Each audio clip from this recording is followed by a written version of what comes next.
There are phases in life when you feel like you're climbing a mountain covered in fog. No one beside you, no one cheering, no one watching. You keep walking, keep trying, keep honoring your promise to yourself. Yet the world outside seems hauntingly silent. No one says, "I'm proud of you." No one sees the silent battles you've fought. And sometimes you ask yourself, is it worth it when no one witnesses it? But it's precisely in that solitude where another kind of strength begins to form, a strength that doesn't need praise or validation. Carl Jung once said that every rebirth begins with dissolution. When there's no one left to lean on, it's not the end. It's a sign that your soul is preparing to enter a new stage, where you become your own source of power. In today's video, we will walk through that journey, the 7 steps to rise, even when no one is by your side. It's in the moment you stop waiting for someone to lift you up that you discover a profound truth.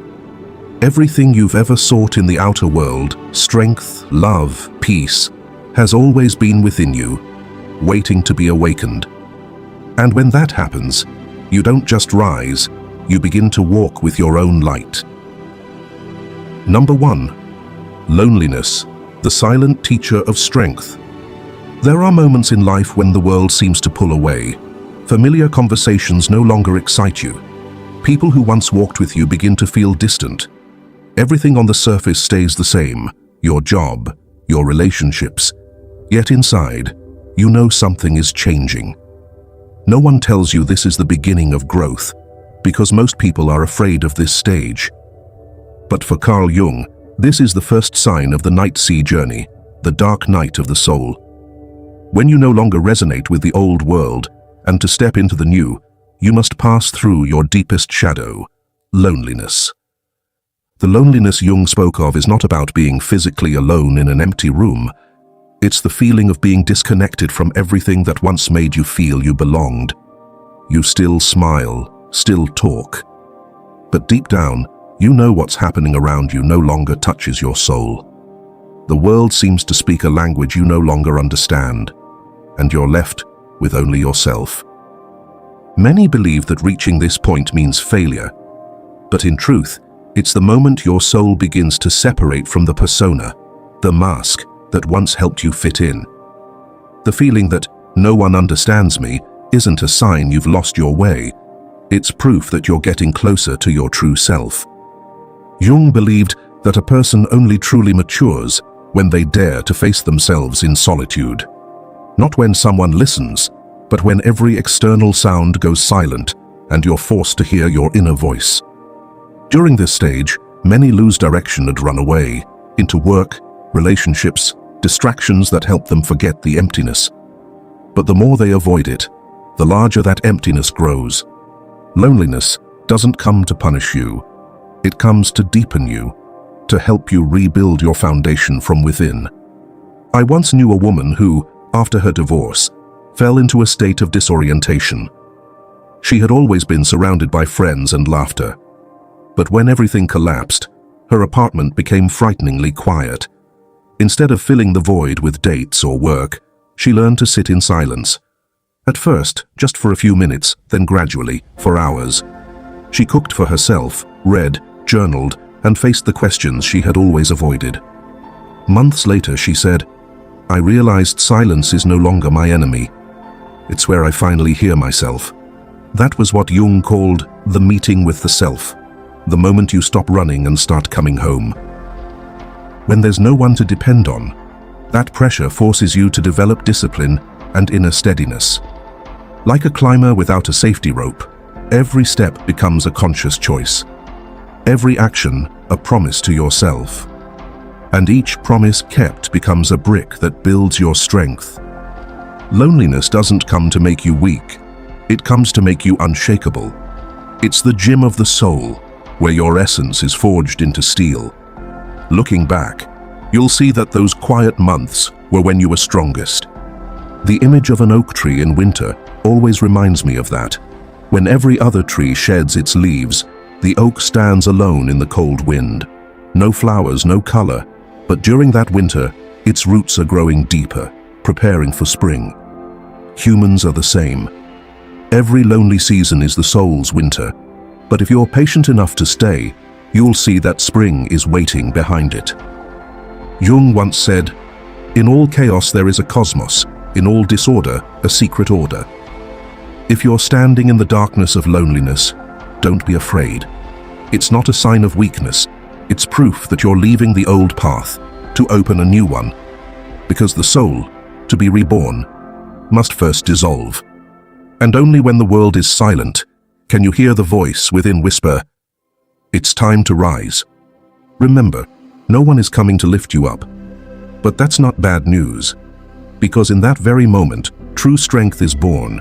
No one can give you resilience, but loneliness will teach you how to forge it.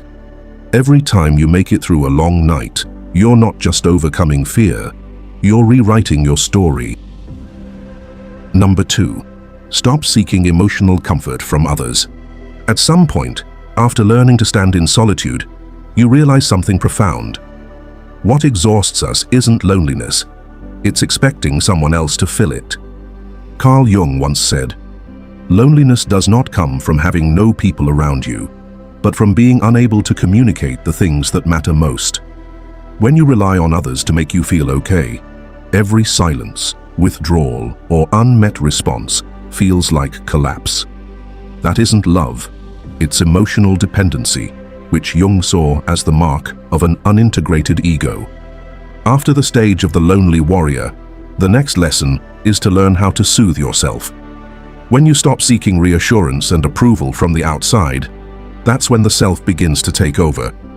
I once met a woman in a group therapy session.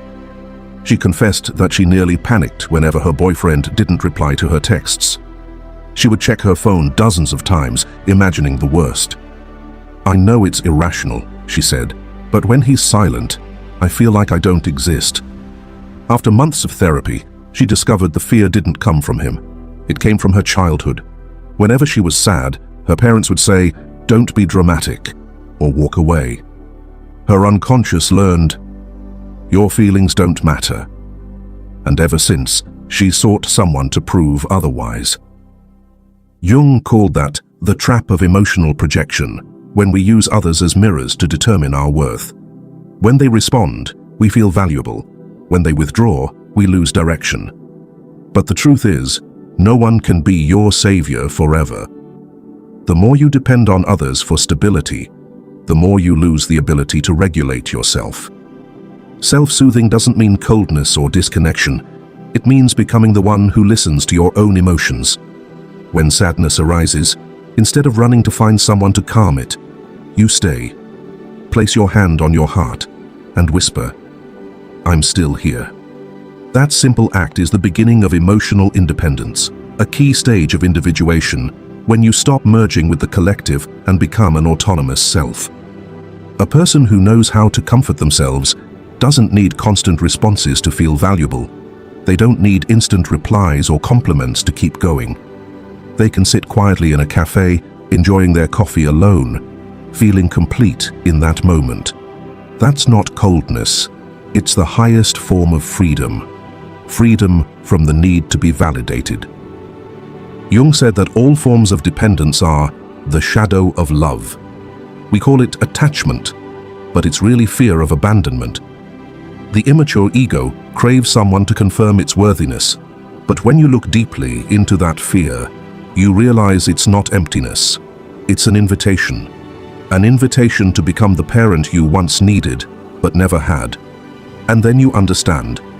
What you thought you needed someone else to help you survive, you've had the power to do all along. In modern psychology, this is called emotional independence. It's not rejecting love or connection. It's refusing to hand over control of your emotions to anyone else. You still love, still connect, but you don't lose yourself when relationships change. When someone leaves, you grieve, but you don't collapse. When someone goes silent, you listen, but you don't lose your worth. Someone with emotional independence doesn't need a rescuer. They can lift themselves up, wipe their own tears, and keep walking. And only from that place can they love truly, not out of need, but out of choice. Perhaps that's what Jung meant when he said, "The privilege of a lifetime is to become who you truly are. Because when you stop seeking comfort from others, you start seeing your own power, a power that doesn't depend, doesn't borrow, and can't be taken away. From the moment you stop waiting for someone else to make you happy, you begin to grow up. And if you're in that stage, no one understands, no one comforts, no one lifts you up. Remember, it's okay. No one coming doesn't mean you're alone. It only means it's time to stand on your own 2 feet. Whisper quietly to yourself, I don't need anyone to save me. I just need to not abandon myself. That's the second step, and the turning point, to rising, even when no one is there. And if you're in that stage now, learning to stand alone with no one understanding or comforting you, see it as a sign that your soul is maturing. Let me know you're still here by leaving one word in the comments. Still, as a signal that even when no one stands beside you, you still choose to stand with yourself. Number 3. Stop complaining. The language of the victim ego. After you've learned to stand strong in solitude and soothe yourself, another subtle but demanding challenge arises. Stop complaining. Complaining is how the ego keeps you anchored in your comfort zone, the place where you get to see yourself as the victim. It convinces you that you have a reason not to change. But the irony is this: every time you complain, you reinforce the belief that you are powerless, unconsciously sending the message, I have no strength. Carl Jung called this the shadow of self-pity. When you're trapped in that darkness, you stop acting and start repeating the same question. Why me? As if the universe is unfair, as if the world owes you an explanation. But the real question isn't, why me? It's, what can I do with this? The moment you change that question, the energy trapped in complaint begins to move again. Jung once said, until you make the unconscious conscious, it will direct your life and you will call it fate. Every time you complain, your unconscious is running the show, turning you into a victim of circumstance. But when you look beneath the emotion that fuels your complaint, you step out of the shadow and become the one steering consciousness again. Complaining is a clever habit of the mind. It makes you feel like you're doing something, but in reality, you're staying still. Each complaint is a form of delayed action. When you're busy blaming circumstances, you lose the energy to transform them. Others may hurt you, but only you can decide whether that hurt becomes a chain or a lesson. Think of a stone at the bottom of a river. The current is strong, it grinds, it crashes, it carries the stone away. But over time, the very flow that seemed destructive polishes the stone until it becomes smooth and luminous. Life is the same. It doesn't pause because you complain. It keeps flowing, keeps testing, keeps shaping you. But if you endure the flow instead of cursing it, you'll become stronger, clearer, more beautiful than before. Complaining feeds the victim ego, the part of you that always wants someone else to take responsibility for your pain. That ego loves to feel pitied, because as long as you're a victim, you're exempt from responsibility. But that's also the surest way to stay stuck. On the other hand, every time you stop complaining and take action, no matter how small, you reclaim the energy lost to your unconscious. You rise not because someone pushes you, but because you choose not to stay in the dark any longer. Complaining often starts with small sentences. I'm so tired. No one understands me. I try so hard, but no one notices. Those phrases seem harmless, but they quietly feed an ego that believes happiness depends on others. Truly strong people don't need the world to comfort them. They can look directly at their pain, acknowledge it, and ask, now what can I do? A viewer once shared with me that after her friends betrayed her, she spent 6 months consumed by bitterness. I told anyone who would listen how awful they were, she said, but I realized I was telling the same story for half a year. That night, she wrote in her journal, if no one was around to hear me complain, would I still tell this story? The answer was no. The next day, she started writing about what she wanted to learn, to change, to create. It wasn't them leaving that hurt me, she said. It was that I held on to the story for too long. Stopping complaint doesn't mean denying pain. It means no longer living in it. You can still feel sadness, disappointment, grief, but instead of retelling the wound, you use that energy to build something new. Each action, no matter how small, is a declaration to the universe. I am no longer a victim of this. Carl Jung once said, "I am not what happened to me, I am what I choose to become." And that choice, to stop complaining and start acting, is the doorway to a new level of strength. Every time you stop saying, "Why me?" and start asking, "What can I do with this?" you take another step forward. Because ultimately, that's how you rise even when no one is there, not through pity, but through the quiet strength of taking responsibility for your own becoming. And then you'll realize you were never truly alone. You were just too busy complaining to hear your own soul calling. Number 4. Become your own source of validation. After you've stopped complaining and begun to act, a deeper test appears, the silence of being unseen. You stand up, you work hard, you give your best, yet no one praises you, no one acknowledges you, no one seems to notice. This is the point where most people give up.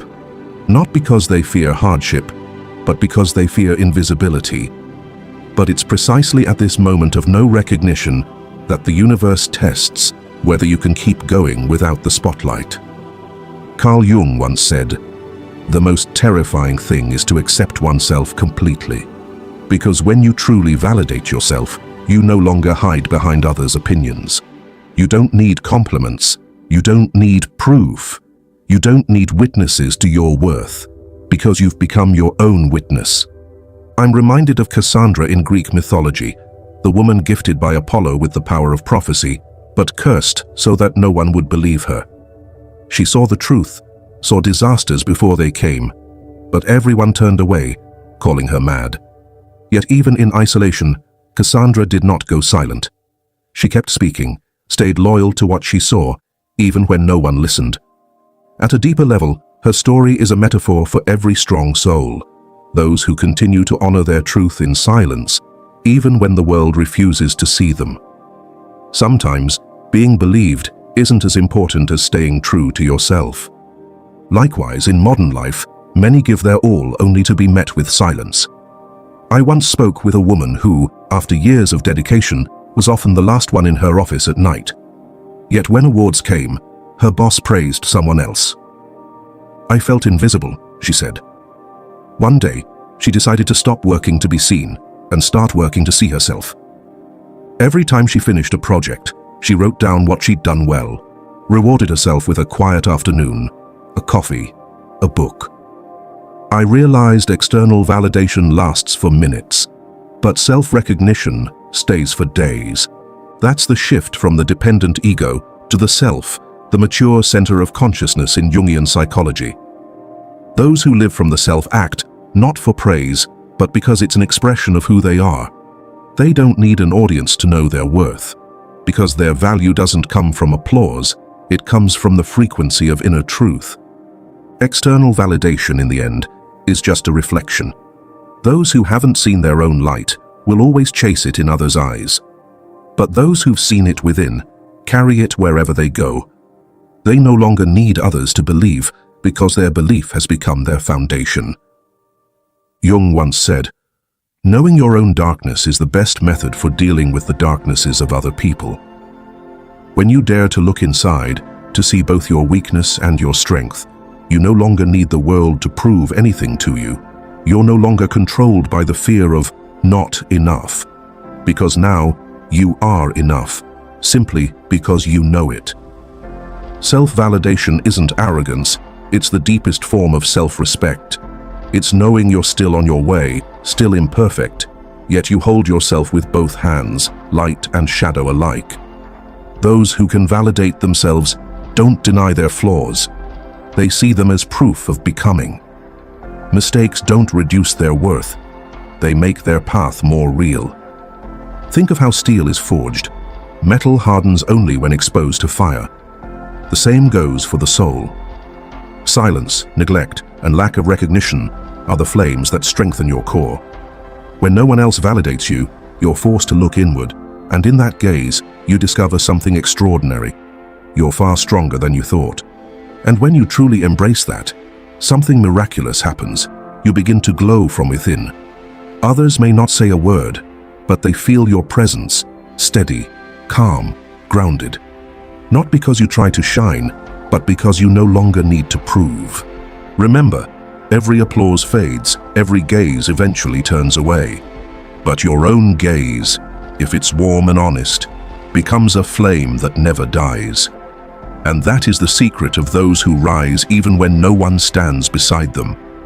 If you feel the power of self-validation, of no longer seeking the world's eyes but seeing yourself clearly, hit like on this video. That will be your signal to the universe. I'm ready to be my own source of light. Number 5. Rise quickly. Turn failure into fire.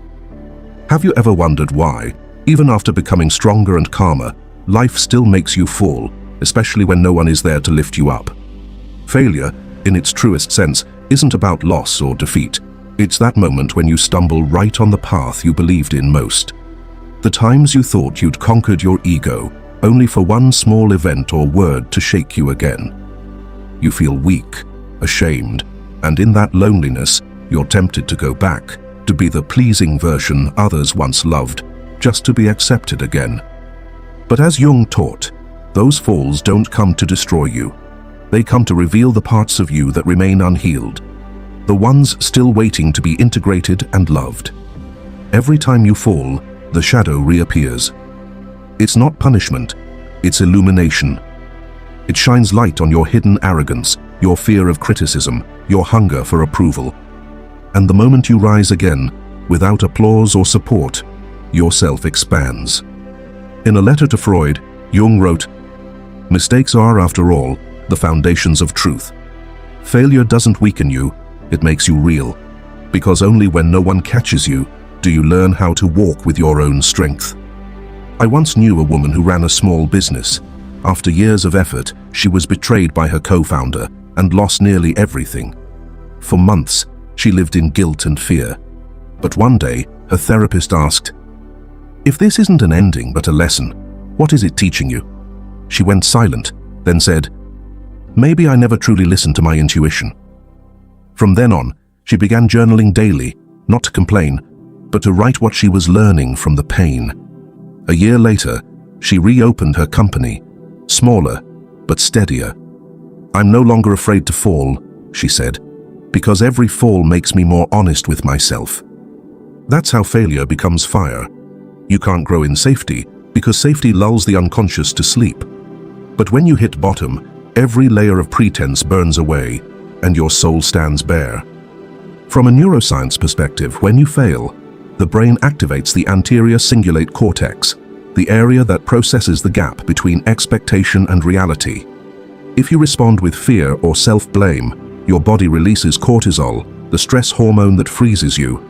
But when you take action, even a small step, your prefrontal cortex activates, releasing dopamine, the chemical of progress and hope. In other words, regret paralyzes you, but action heals you. Think of the phoenix, the mythical bird that regenerates by burning itself. Whenever it grows old, it dives into flames to shed its ashes, then rises again, brighter and freer. Humans are the same. If you dare to rise from your own ashes, you'll see that what burned away wasn't you. It was just the shell that had finished its purpose. Jung once said, "There is no coming to consciousness without pain." When we face failure without judgment, wounds cease to be enemies and become teachers. In pain, awareness is born, and only when we touch our wounds can we truly touch our humanity. In every failure, you have two choices. Let it define you, or let it refine you. When you say, "I'm a failure," you imprison yourself in the past. But when you say, "I'm learning something," you open a door to the future. Rock bottom is never the end. It's the ground you push off from. Strong souls aren't born from comfort. They're forged in collapse. Just as metal becomes a sword only after enduring heat, humans find their true strength when they face failure and refuse to retreat. Remember, falling doesn't make you weak, staying down does. When you shake off the ashes, face your mistake, and take one more step, even a small one, you're rewriting your story. One day you'll see that every failure had a sacred purpose. It didn't come to break you.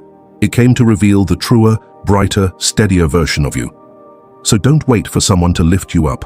Rise, quickly, firmly, with a heart still warm.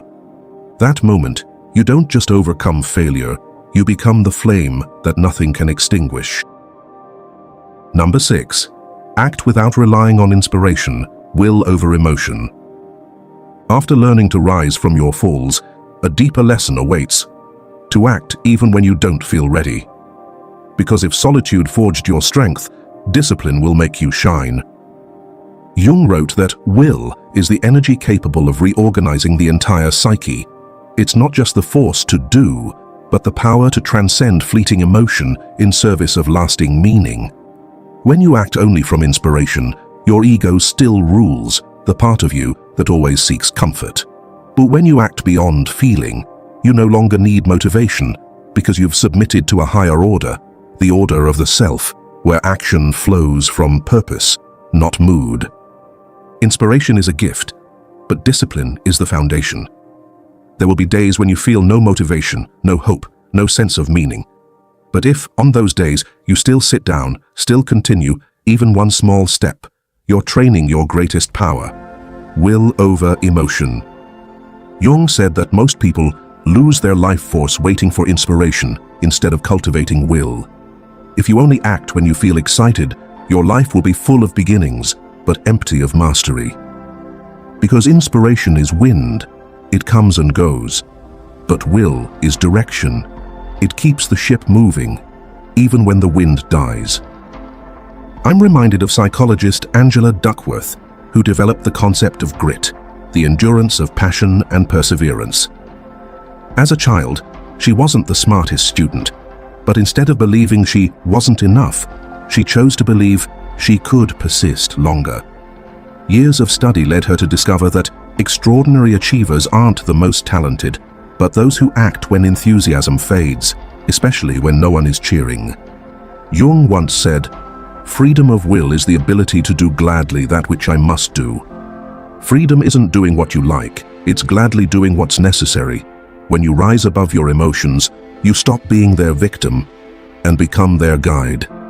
A friend of mine, a single mother working 2 jobs, once told me she woke up at 5 a.m. every day, cooking, working, surviving.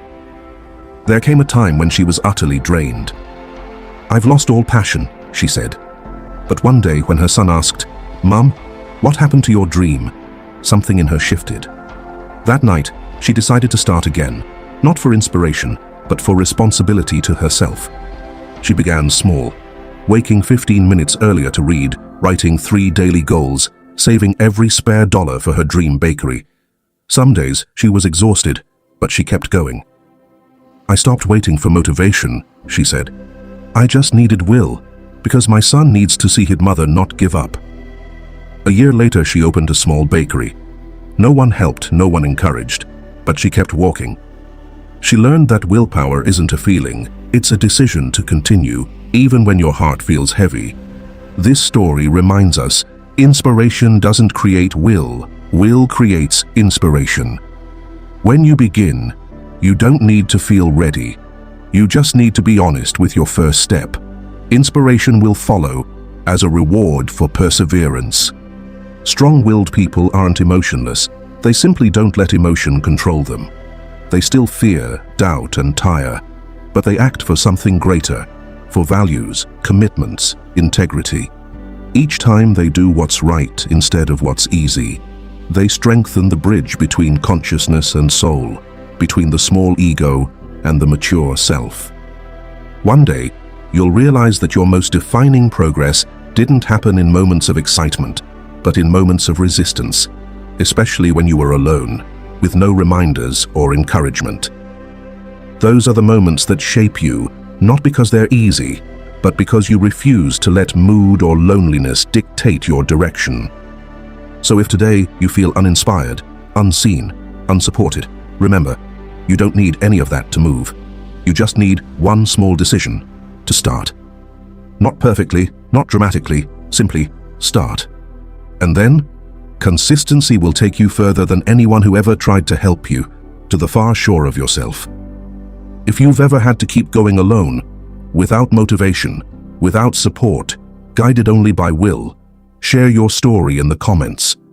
Because maybe your story will be the small flame that keeps someone else from giving up today. Number 7. You don't need anyone to understand you. Everything you seek is within. There comes a moment, after all the silent effort, when you realize you've done everything right, kept walking, stayed disciplined, stayed faithful to the path. Yet the outer world remains silent.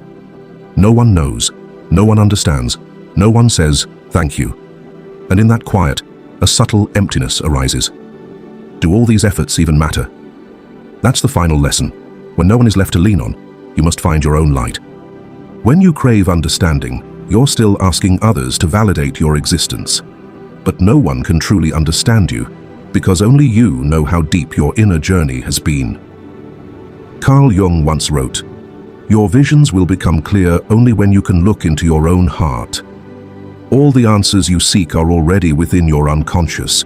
You only need enough stillness to hear them." After years of living to be understood, you realize not everyone has the capacity to see you at your depth. Sometimes, they only see the parts that make them comfortable. And that's not their fault. In a world where everyone is searching for themselves, few can truly see another soul. When you stop expecting understanding from the outside, you begin the return inward, where all your contradictions start to harmonize. Fear and courage, pain and healing, darkness and light. There you no longer need anyone to confirm that you are enough. You just need to know that you are being true to your soul, and that is enough. When that happens, you stop looking for saviors because you've become your own. I once heard the story of a young painter who, after years of painting for trends,